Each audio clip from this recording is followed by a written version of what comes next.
You're listening to Catholic Chicago. Ahead, the Archdiocese of Chicago brings you programs about the people, events, and issues that touch our lives. Welcome to Catholic Chicago.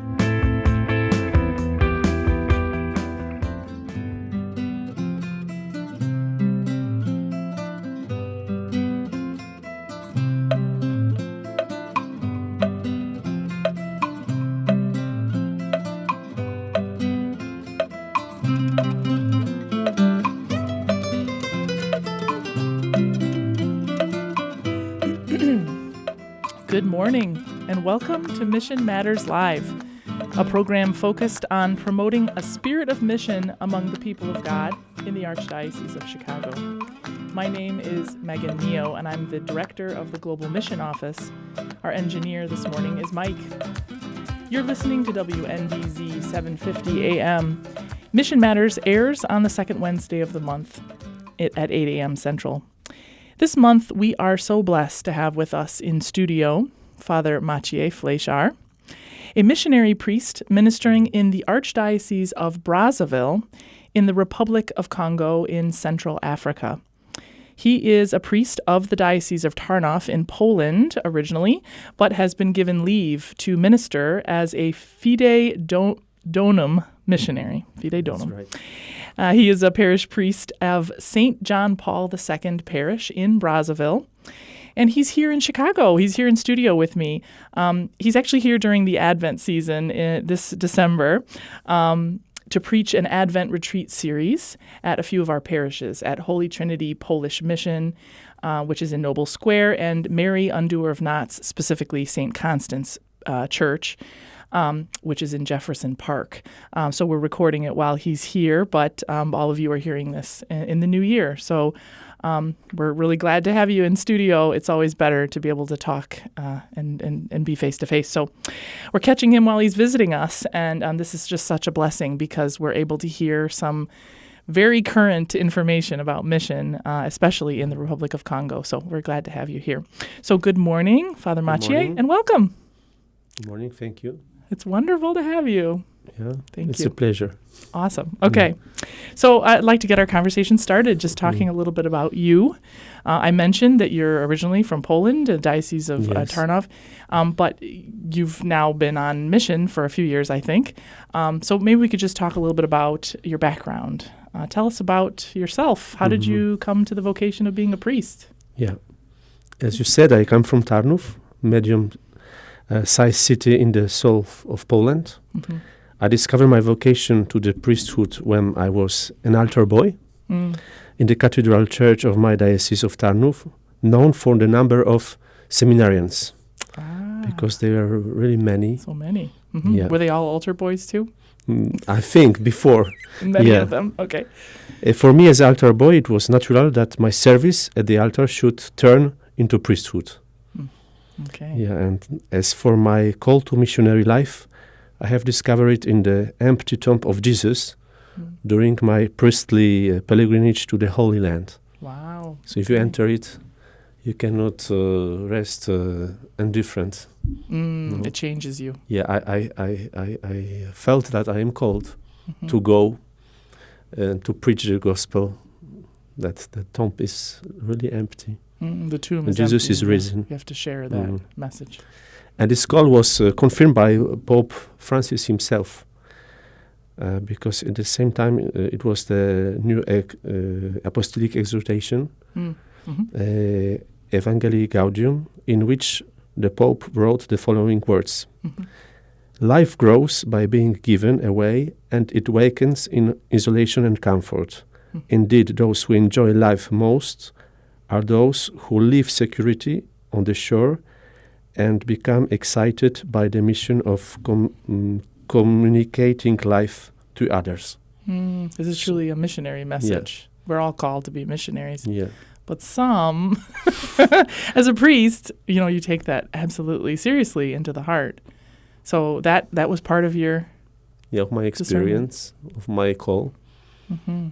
Yeah, and really when I was in Poland, in my parish, everything was good. I was really in comfort. And I was afraid of this comfort, that if I will stay there, I will become lazy, I don't know, Right. Yeah. Take it for granted. Yeah. And how long ago were you ordained a priest? How many years has it been? I am priest since 13 years. 13 years. Okay. Yeah. But so you were comfortable, and as a parish priest in Poland. Really comfortable, yeah. Oh, too comfortable. Yeah, it's It true. bothered you. It was something that you had been thinking Yeah, about. yeah. So then how did you hear about the possibility of going on mission to Africa?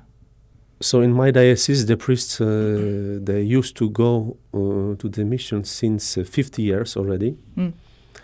And the first country where they were sent, it was Congo. Mm. And afterwards, our bishops, they start to send also the priests to Central Republic of Africa and to Chad. And afterwards also to Bolivia, Brazil, Argentina, Peru, Ecuador, and Kazakhstan in Asia. No? Oh my goodness. Yeah. You just had too many priests. You had an abundance of vocations that the diocese could easily send people out. Yeah, but now it's changed, like everywhere. Yeah, it's not that way anymore. Yeah. So the idea of being sent, what did I say, fide donum, Yeah. as a fide donum missionary, is this meant to be for just a short period of time, or is this could be a longer commitment? Yeah, normally it's like for a few years. This idea of fide donum is about sending diocesan priests to the other dioceses to share the gift of faith, because fide donum, we can translate it as a gift of faith. So there are the priests who are sent for a few years, but you can always remain. You might stay longer. Yes, stay longer. In your case. Okay, so you heard that other priests had been sent to these other places. Yes. And did you investigate? You started to think, maybe this is for me. Yeah, and I said to my bishop that I'm ready to go wherever you want. Yes, Yeah. because I said to myself that bishop knows better than me where are the needs. He received the letters from all over the world, so. And he knows you. And he knows me. And what your gifts are and what you would have to offer, I would guess, too. Yeah, so. And he chose Congo. So he said Africa, but when he said Africa, I was afraid. Because I didn't think about Africa. But I didn't want to change now. No, everything but Never not mind. Africa. No. Yes. Wow. Yeah, that was your first reaction. Yeah, it was my first reaction. But then I said to myself, yes, why not?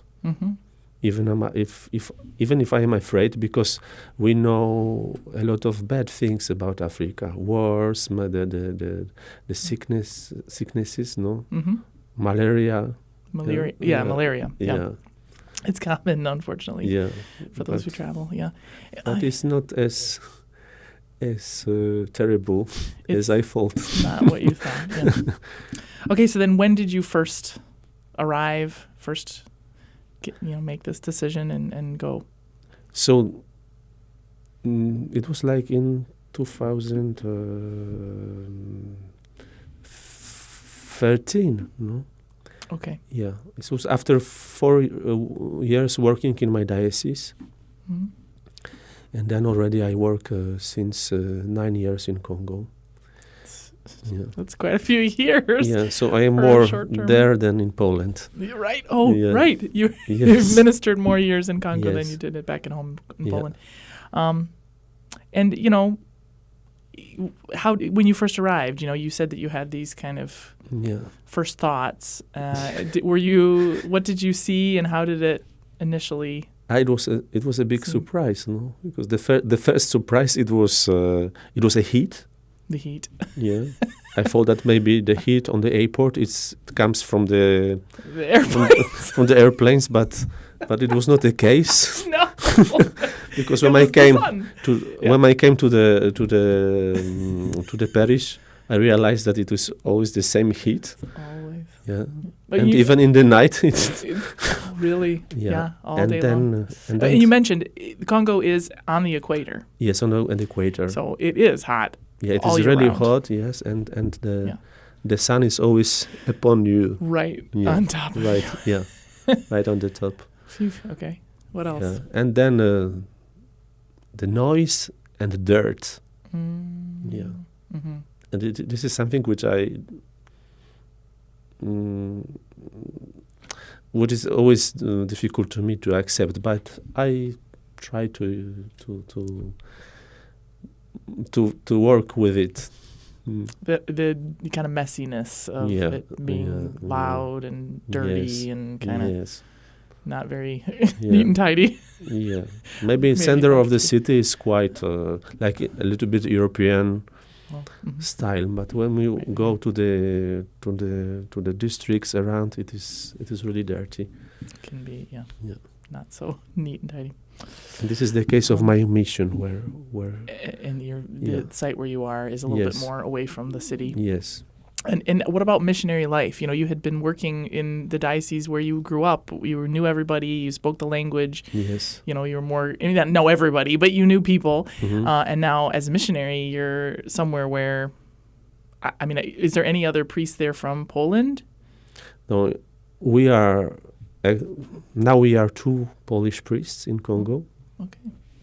The other one is just a few kilometers from my parish. Mm-hmm. The other one, and I start with him. Now I am alone, and in my area I am only one white man. Yeah. Mm-hmm. Mm-hmm. But the people already knows me. Everybody knows me, and it is really nice when you are walking by the area, and the people, they greet you. And nice. Well, you probably stick out. I'm not gonna lie, like you said, I'm the one white man. Yeah. So everybody knows you. You know, everybody knows to recognize you, I suppose. And 9 years, being there 9 years, I'm sure they do.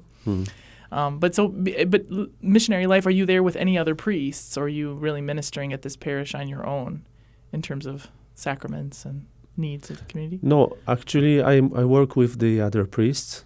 Oh, okay. The Congolese. Local priests, yeah. Oh, good. Okay. Yeah. Well, that's good, too. I mean, I think that a lot of our missionaries will say that they were sort of just plopped somewhere, and they said, no, fortunately, he is there because I could come here, no?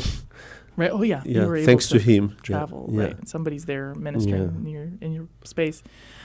So, I mean, it seems like this call was deep within you. It was pretty clear. You couldn't deny it, and you couldn't put it off. And that it very quickly became something you love, ministering in Congo, which is amazing. Yeah. I guess this was the Spirit telling you where to go. Well, it's time for our first break of the interview, but we'll be back in just a moment to continue our conversation with Father Maciej Fleszar of the Archdiocese of Brazzaville in the Republic of Congo. So stay tuned. We'll be right back.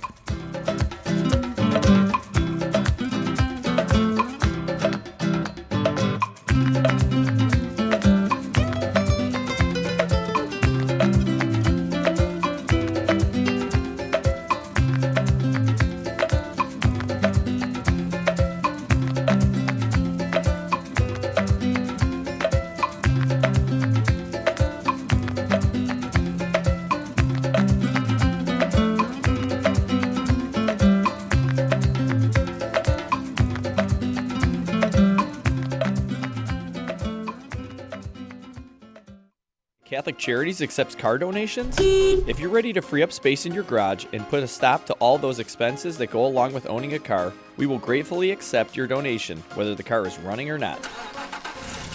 You choose a pickup time that is convenient for you, and we will make the donation as easy as possible, free of charge. You'll receive a charitable donation receipt as well. We accept all types of vehicles nationwide, and you will know that your donation is made to Catholic Charities, an agency you can trust. To learn more about donating your car, call 877-786-4483. That's 877-786-4483. Thank you.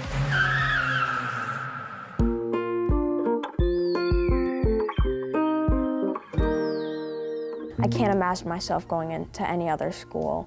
Our school fosters growth by being a backbone to our family. My kids are incredibly well-rounded. I see a lot of kindness in them on a daily basis. One of the things I think Catholic schools do well is personalize the learning experience. You can hear joy in the classrooms. I feel that I'm happy that I am in this kind of school. Our school communities provide students with academic excellence and character education in a supportive and stable learning environment. Come see for yourself. Visit archchicago.org/findaschool.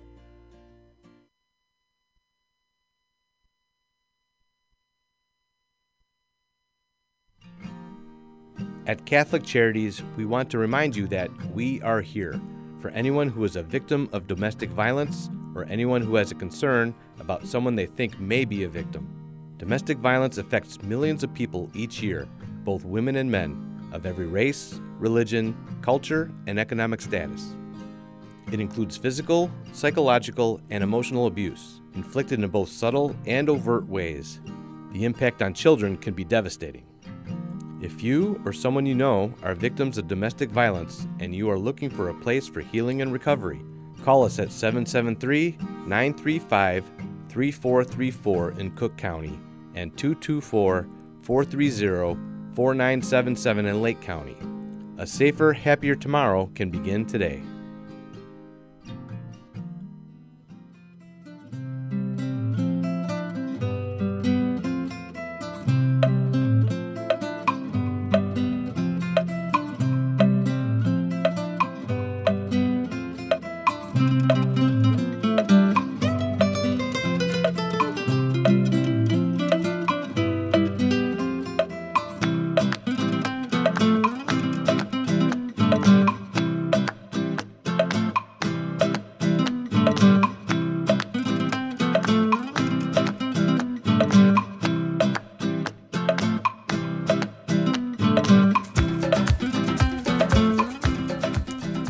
Welcome back to Mission Matters Live.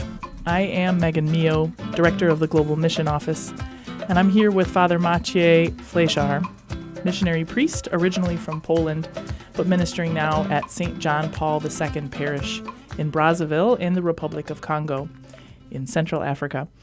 In our last segment, we were talking a little bit about what led you to missionary life. We mentioned that you're a priest really from a diocese in Poland, but felt this call, this deep need to go out, even though it was a little scary. Yes. Yeah. It was a little scary. But now, I think you said 9 years. I think it's probably not so scary. It's home in many ways. It's not so scary. No. I want to learn more about Brazzaville. I want to learn more about day-to-day life. Yeah. So Brazzaville is a capital of Republic of Congo. Mm-hmm. And you should know that there are two Congos. Mm-hmm. And two Congos are divided by the Congo River. So the name of these two countries come from the river. Okay. And Congo River is one of the biggest and largest rivers in the world. And Brazzaville is the only place where the people from two capitals, they can see each other, because the capital of Democratic Republic of Congo, the other one, it's located on the other side of the river. So really we can... That's Kinshasa? Yes, Kinshasa. And then Brazzaville. There are Congo Brazzaville and Congo Kinshasa. Wow. It's like an abbreviation to make things more easy. Interesting. Yeah. Okay. Yeah. And Republic of Congo is a former French colony, and the other Congo, the Democratic Republic of Congo, is a former Belgian colony. So the history is a little bit different. Yeah. And when you hear Congo in the media, often they talk about the other Congo, the bigger one, the Democratic Republic of Congo. Yeah. DRC, I hear people even refer to Our it. population is just about 5 million inhabitants. Smaller population and size. And the half lives in Brazzaville, in the capital. Mm-hmm. Mm-hmm. So we have more than 2 million people in the capital. where I work. Yeah. That's a pretty big city. Yeah. And French is the primary kind of, or the common language, maybe. Yeah. There are 3 official languages. Okay. French, Lingala, which is the same with the other Congo, and Munukutuba. Munukutuba is a language of my area. Oh. Yeah, I speak a little bit Munukutuba, and Munukutuba means human language. If you translate the word Munukutuba, you can translate as literally human language. Well, it makes sense. It only makes sense. Aren't they all? But yes, okay. Wow. So you do speak some French in your ministry, but you've also learned some of the local languages too. I mean, yes, you have to mix up everything. Oh my gosh. To be understand. Yeah. Because there are some people who never walk to school, so they don't understand French. Yeah, so you have to adapt. Yeah. To really reach people. I said that we have like 3 official languages, but there are the other languages also. Like almost every village has its own language. Whoa. So that makes things more difficult. Yeah, I can imagine. Yeah. What language do you say mass in? Mass, I said masses in French and Munukutuba. Okay. Yeah. Well, that will help you learn it faster if you're having to constantly pronounce things, at least, even if you don't know what you're saying, I suppose. I hope you know what you're saying. Well, we all, right. No, the liturgy is the same local everywhere, languages are not as difficult. Oh, okay. Yeah. Oh, that's helpful. Yeah. Okay, so then how many people are Catholic in that area? What's the sort of church reality? Like 60% declare themselves as Christians. 35% are Catholics. 25 evangelicals, and the others, they are followers of the sects. Different Christian kind of Christian, African, traditional sects. Everything is mixed up there inside. Yeah. So how many people? It's based really on the witchcraft and superstitions and African beliefs. Traditional languages, that kind of thing, or traditional religions. So how many people are part of the parish, St. John Paul II Parish in Brazzaville? So in my parish, like every Sunday, we have about 1,000 people. We celebrate 3 masses for them. And there are many people who make a catechism to be baptized, especially the adults. There are no... In Congo, it is really rare to see the parents baptize their children. Really? Yeah, sometimes they leave them without any sacraments, so they come later to be baptized. Oh, so as an older child or as an adult, people receive baptism. Yeah.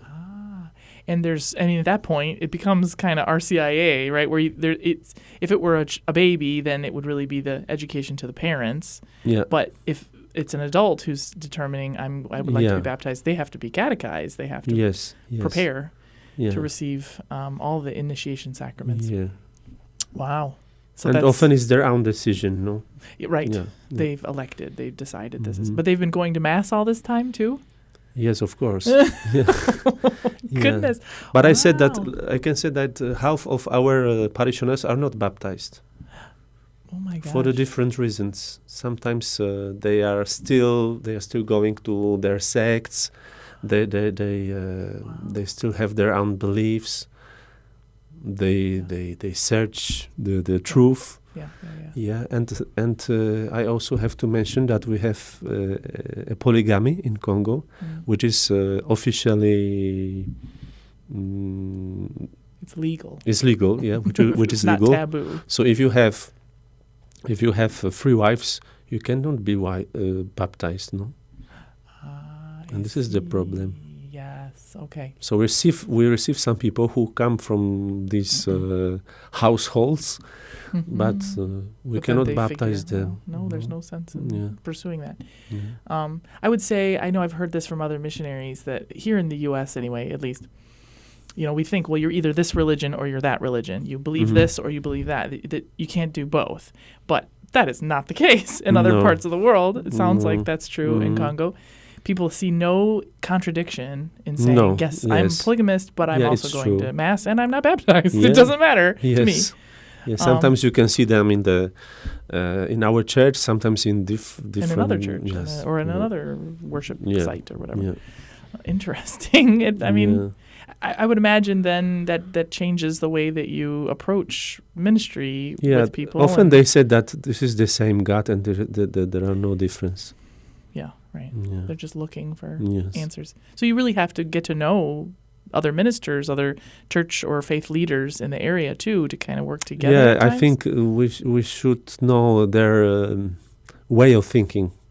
Yeah. To be able to explain to our parishioners that there is always a difference. It is not the same.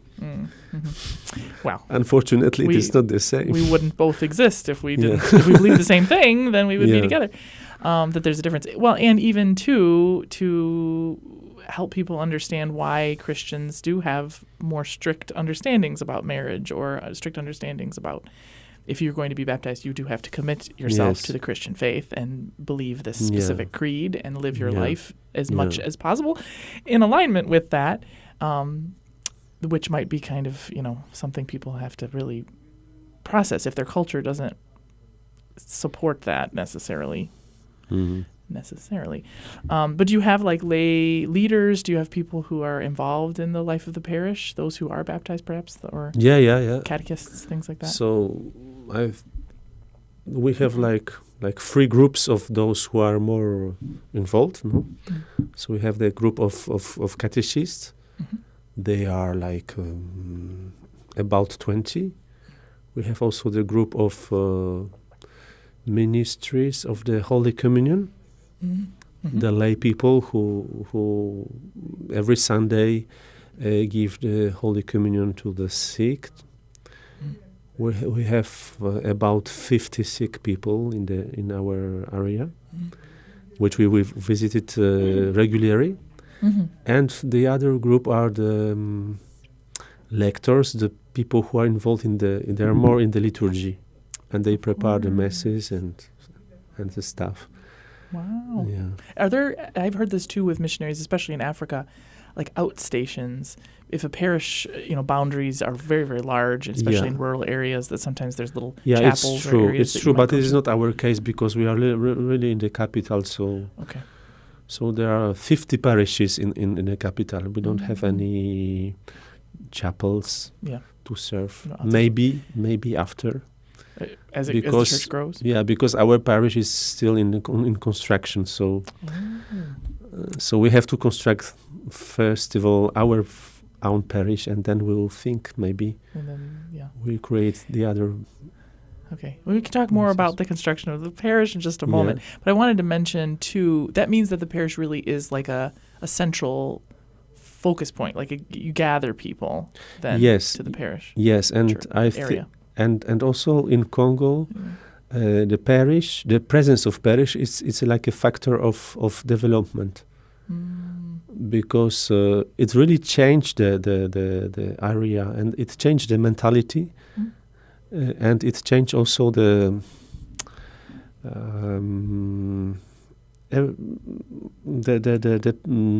landscape even. Yeah, I would say the way the buildings are built and how close they are, and the neighborhoods and who lives where. And the people they like to live close to the parish because they say that it is more safe. Oh, interesting. Yeah. Okay. Spiritually or even physically. In other ways, right, as well. Security in that sense. Okay, well, it's time for another break. But we'll be back in just a moment to talk more about being on mission in Brazzaville in the Republic of Congo. Don't go away. We'll be right back.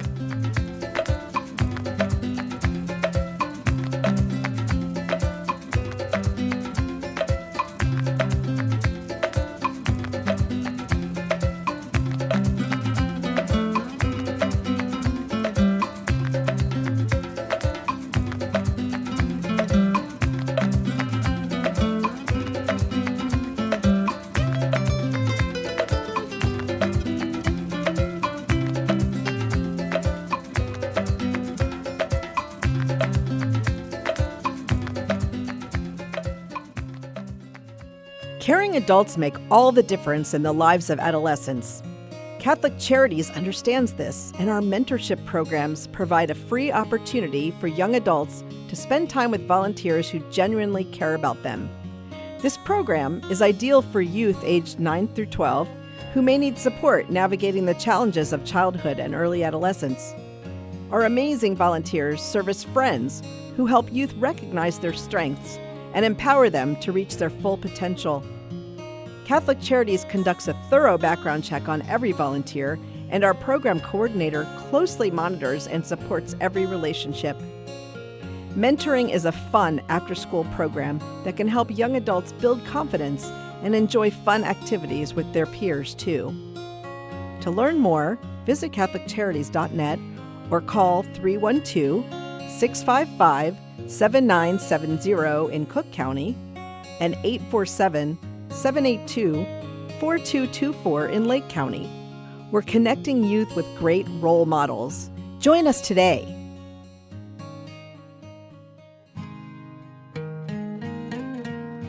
I am a seminarian.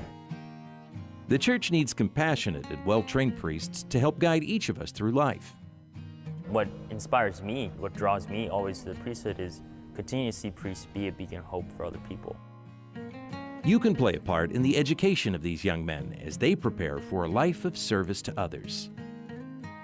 I want to be that beacon of hope too, and it sets my heart on fire. To support our seminarians, make your gift at archchicago.org/seminarian fund or call 312-534-7959. The cemetery ministry is a core ministry of our Catholic faith tied to the corporal works of mercy. It's comforting to know that our Catholic cemeteries are caring for the remains of our loved ones awaiting the resurrection. There are 44 Archdiocese of Chicago Catholic cemeteries willing to help you in your time of loss. Call 708-449-6100 or visit CatholicCemeteriesChicago.org. Catholic Cemeteries, serving the Catholic community since 1837. You're listening to Catholic Chicago. Ahead, the Archdiocese of Chicago brings you programs about the people, events, and issues that touch our lives. Thanks for letting us be part of your morning. Now again, Catholic Chicago.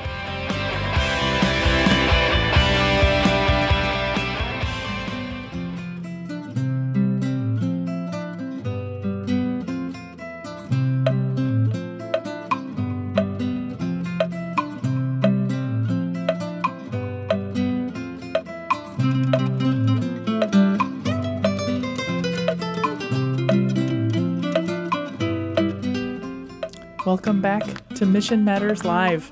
I am Megan Mio, Director of the Global Mission Office in the Archdiocese of Chicago. And you're listening to WNDZ 750 AM. I am here with Father Maciej Fleszar, who is a priest originally from Poland, but who today ministers at St. John Paul II Parish in the Archdiocese of Brazzaville in the Republic of Congo, in the center of Africa. Yeah. And he's here with us in studio. We're so happy on visit, has been visiting some of our parishes too and sharing this message. But I'm so glad that we can share it with people more broadly. So we were talking on the last segment a little bit about life in the Republic of Congo, understanding a little bit more about where you're located and what life is like there, and starting to talk about your parish as well. So you mentioned that there isn't a complete church building, despite the fact that the parish has certainly been operating. So I wondered if you could tell us a little bit more about some of the challenges of life and ministry in Brazzaville, please. No, in fact, what we construct is like a shrine, St. John Paul II shrine, which includes not only the church, but also the school, professional school, and the clinic, walking clinic. Ah, okay. So this is what we construct. All on one site. Is it all one building or? No, in one site, but the 3 different buildings. So we already construct the school, but this school cannot serve as a school for the moment because we don't have any other building. So everything is there inside. So we have a chapel there. We have rooms for the catechism. We have offices. Yeah, and also the priest house. Everything is there. Of course, yeah. And it is too small to receive to all the people who come. So on Sunday, like more than half of the people are outside, under the sun, under the rain. Yeah. Yeah. So we need more structures. The people, the community is already here, and this is already the living church. But we need also the structures, right? To be more efficient also in our ministry. I think we definitely take our buildings for granted here in the U.S. We're so lucky with our big churches. Yeah, maybe you can move some of them. Actually, you are not the first missionary who suggested that. If only we could, because we have some churches we can't even use anymore. So you're using these temporary buildings. It's just a roof, and for people to gather, and they still can't even fit in there. Which is a sign, too, of the vibrancy and the life of the parish and the neighborhood. Yes. Yeah, the people are faithful, but they don't have the ability to really fully participate if they can't all fit when you have worship. Now, you mentioned a clinic as well. There's a building that's in place for the clinic? Yes. We already construct the first floor, and we try now to put the roof. Because it's a rainy season, and really the rains in Congo are really, really big, and it could fragilize the construction of, destroy what we already have done. Right. Yeah. I definitely heard flooding can be terrible, and it's just mud. They just create mud when the rains come, right? So it's no good for any time you want to construct. But the church is not complete, and that's part of the reason why you're visiting us here in Chicago too, right? To share and to say, can you help? Yes. What are some of the other projects that you've got going on? The other projects, like every year, we have several projects which we try to realize. The first is the construction, but we also try always to find the people who can help our children, those who are poor, to go to the school. Because in Congo you have to pay for the school, even the public school you have to pay. And the parents sometimes they don't have any money to send their children. And also from time to time we have the other program from time to time we organize the common meal for children, especially for Easter and Christmas, because the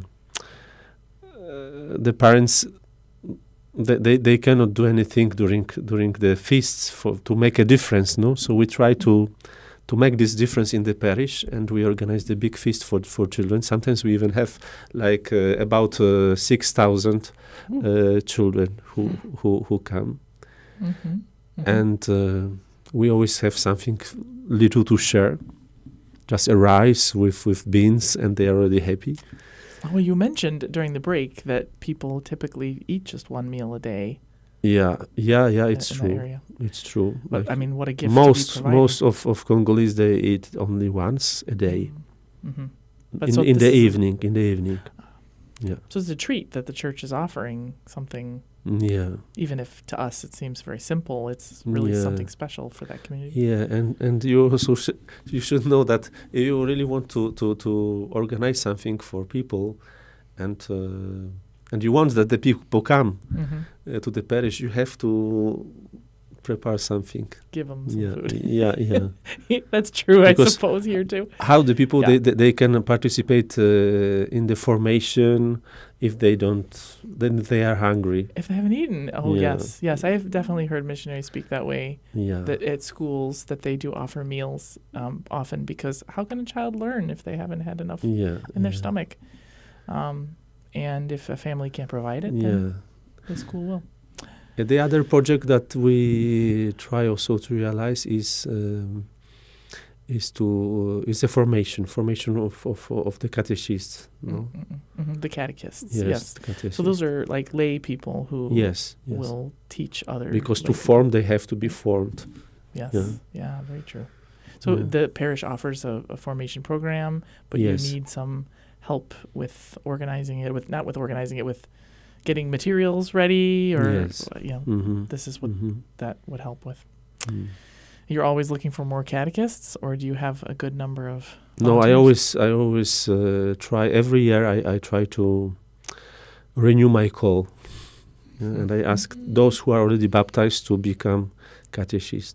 Right. Yeah. Yeah, and I'm happy because we have some young people who are engaged. Mm-hmm. Oh, very good. Yeah. Truly, the And future sometimes present they teach those who are in the same age as they are. So the contact is more natural also. Right. Yeah, they yeah. know their language, and Yeah. it's easier for them to share Yeah. the gift of faith. True. Yeah. People, I think, sometimes are the best missionaries are younger people. Yes. And when they speak to Yeah, young people. yeah.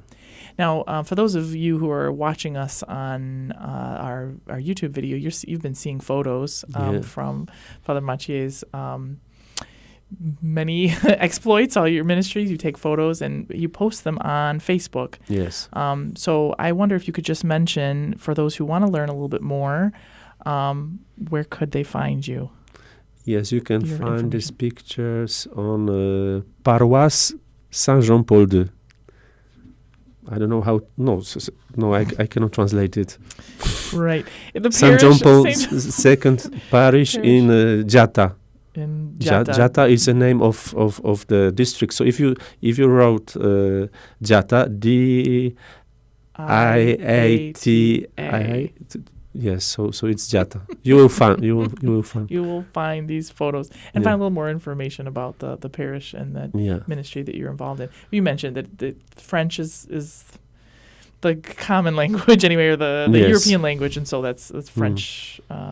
Former colony. Pawaz. The parish name in French. Well, people can learn more going there and finding you there. For those who are able to view it, that's an image of the Facebook page, so they can find out more. Out of curiosity, your reaction to this, when our listeners hear about what you're doing, and those who you're going to be visiting our parishes and speaking about this, what do you want people to do with this information? How do you want people to react to hearing about this?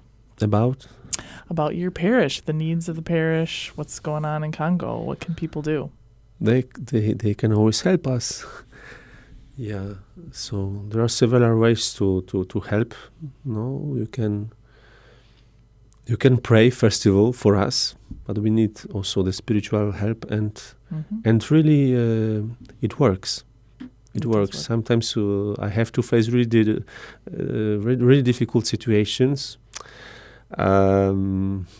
Because I live in this world of witchcraft and superstitions, so there are many spiritual things which you even cannot really explain. And I feel always this support that there behind me. There are the people who helps me and helps us to lead our mission.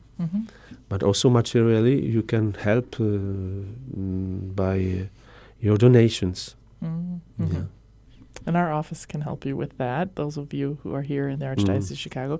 I know you'll be visiting 2 parishes here in the Archdiocese. Yes, I already visited Holy Trinity Parish, and now today I will start in St. Constance. It's part of Mary Undoer of Knott's parish now. Yeah, thank you.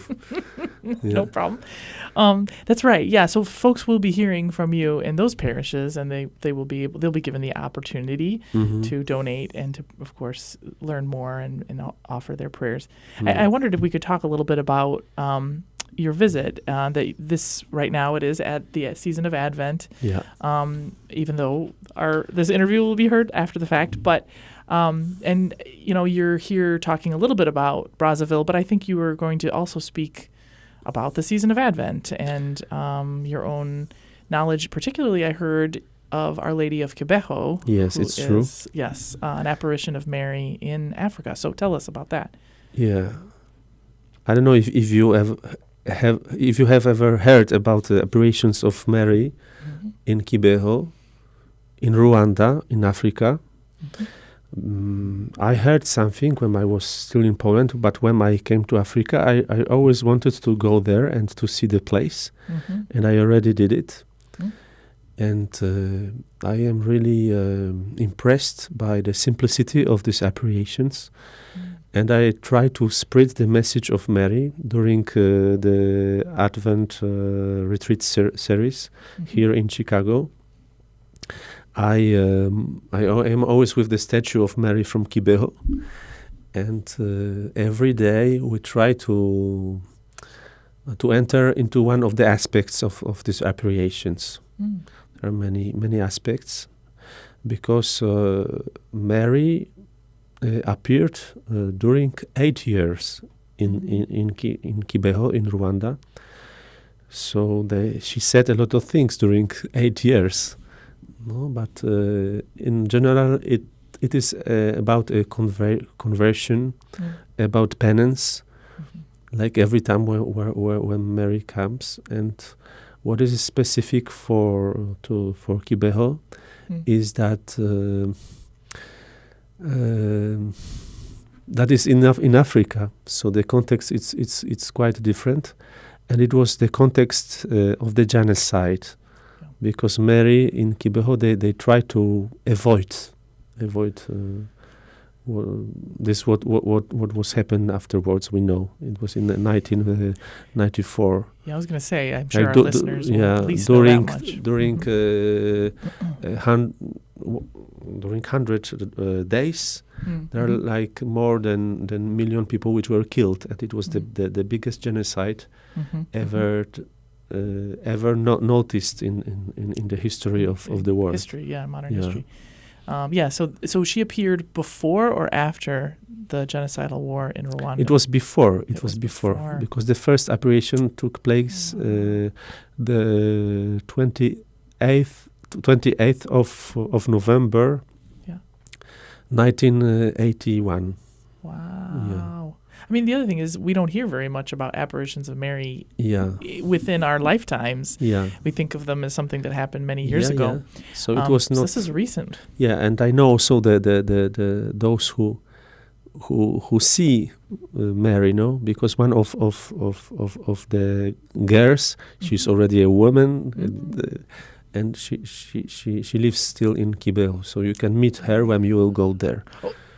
You can meet really someone who see Mother Mary with her own eyes. With her own eyes. So, to my understanding, it was like teenagers, young. Yeah, they were teenagers. Older children, basically. Yeah, it was in the school. It was in the school with the how you call the school when there are the children they stay. Like a boarding school. They live and they study in the same place. So, and also this is something which is specific for these apparitions, because many times Mary they appeared on the mountains, in the grottos, but there it was like really in the school. It was in the dining room. It was in the sleeping room. It was like in the yard of the school. So in the common places. My goodness. And I like this aspect of apparitions because it shows us that really we can live something extraordinary in our ordinary life. Yeah, absolutely. That you just turn your head and then you discover Mary is standing there. Yeah. Amazing. Okay, so now what connections are you making with Advent and the Christmas seasons during your retreats with this apparition too? No, so we. I try to preach about these appreciations every day.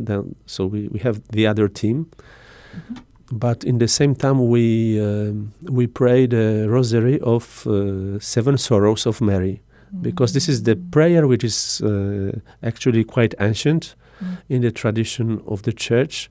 But Mary in Kibeho, they said that those who will pray the Rosary of her sorrows, on meditating it, they will find always the strength to convert themselves.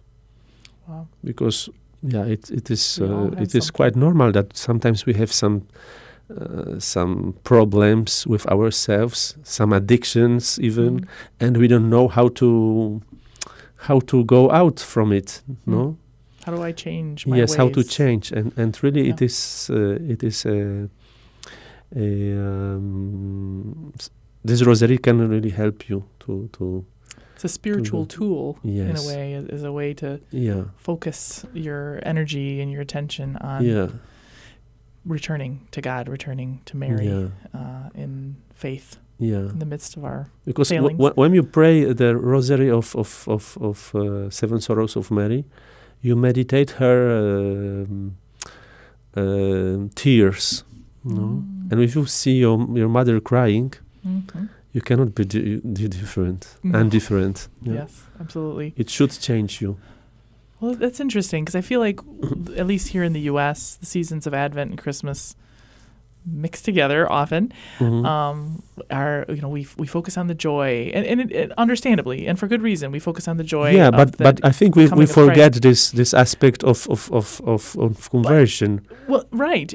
What did Yeah. Christ come for? Yeah. You know, yes, we're joyful that God sent God's Son, Yeah. but to die, to suffer, and to bring about our salvation in the midst of our sinfulness. And so there's always, the two are always, the joy and the sorrow, I think, are together, even in the time of Advent, as well as, of course, Lent and the Easter seasons. We might focus a little bit more on the sorrows, I think, here anyway, at that time. But so that's a wonderful reminder to all of us. And, of course, that we are all called to the ongoing conversion. It's never over. We're always have something to work on in our lives to be closer to God.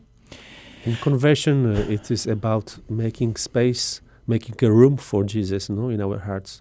So this is the Advent time. Christmas, yes, that's exactly what it's about. Allowing Christ to be born within us again and again. So now we have just a few minutes before we conclude, but I want to, thank you so much for your sharing, of course, Thank you. on everything, your own story, the ministry and life in Congo. Sorry for my poor English, because my French is more rich than okay. Well, he did offer to have the interview in French, but I told him I'm afraid I cannot help you there. I don't speak French. But I want to just conclude with, you mentioned that you felt this deep call to be a missionary and almost uncomfortable in your comfort, that you knew you needed to go somewhere. You didn't realize it was Congo. But I want you to say with these final minutes, what do you love most about being a missionary? What do you love most about being in Brazzaville, being on mission in Brazzaville? What would you share with us? I think is the fact that your heart, your mind become open, really for the difference, and really the word become accessible also. No? So I like this. I don't know if you can say openness. Yeah, I like this openness. Oh. Yeah, and I think it is about being Christian, being Catholic. Catholic it's to be open. No? The universal, right? Open to all of it, which we can never fully take it in. And someone said that those who go to the missions, they profit more, probably, than those who receive you there. Right. And I am right. I think it is true. It is true. Yes. I don't know if my parishioners they can say that. But I can say that, yes. You receive more than you give in a way that you... Yeah. So this is also the gospel when Jesus said that whoever will leave his own house, parents, they will receive more.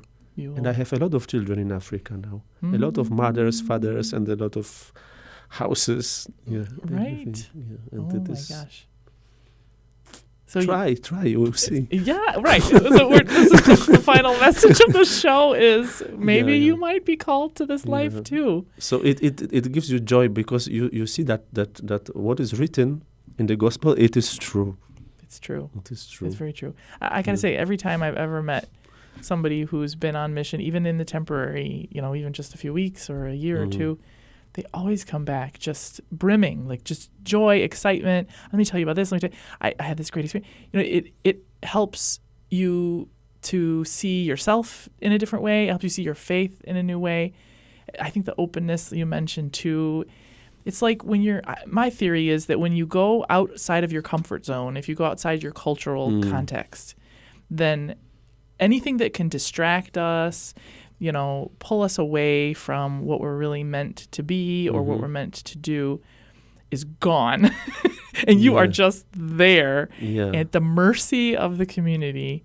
Yes, then you really learn who you are and what God is calling you to. And that the people are so faithful and that they do step up and volunteer, or that they care for one another, that you learn so much about the pride that people have in their own local community and their way of living. It humbles you, and I think you receive so much from that. And I would say this too, specifically about African cultures, that there is such a strong sense of, treating guests well, welcoming, hospitality as well, and you've experienced that. It sounds like as well. It's true. The community has really embraced you. Yeah, I feel embraced. That's openness too, right? Yes. And you've received it, with an open heart. It's a beautiful thing. Well, thank you so much. I miss there already. Can't wait to go back. Yeah. And he's a true missionary, folks. This is why I wanted to invite you to be on our show, because I knew that this would be something that people need to hear, the joy. Every time because we have met before, you've come and visited us here in Chicago in the past for a couple of years now. And I think that people need to hear about this. You may see people suffering at times. I think people think that missionary life, it must just be so hard, and you're just hungry all the time, and people are sad and sick, and there's people dying, and it's just sad all the time. That is not at all what I have heard from our missionary contacts and folks like yourself, that there is so much joy, and that the people care for one another, they embrace visitors, and it's so life-giving to be on mission. And so human experience. Yeah, you can really connect with people a world away. And our faith is one of the ways that we do that, because it is so universal. Wonderful. Well, thank you very much for being part of our show today. It's such a joy to hear this fresh news about life on mission in Brazzaville in Congo. May God bless you in this new year, and that you have a safe journey returning back to Congo, your home. So thank you very much. Hope you're coming one day. Hopefully, yes. I appreciate the invitation. And then, of course, it goes to our listeners as well. You can go to Congo, too. Be sure to look up Father Maciej on Facebook. Say the name again one more time. Paroisse Saint-Jean-Paul de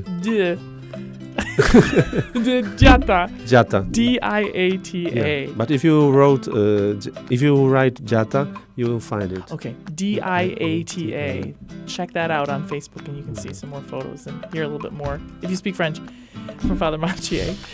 But so thank you, listeners, for listening. We wish you a happy new year in 2024. And remember, always be on mission.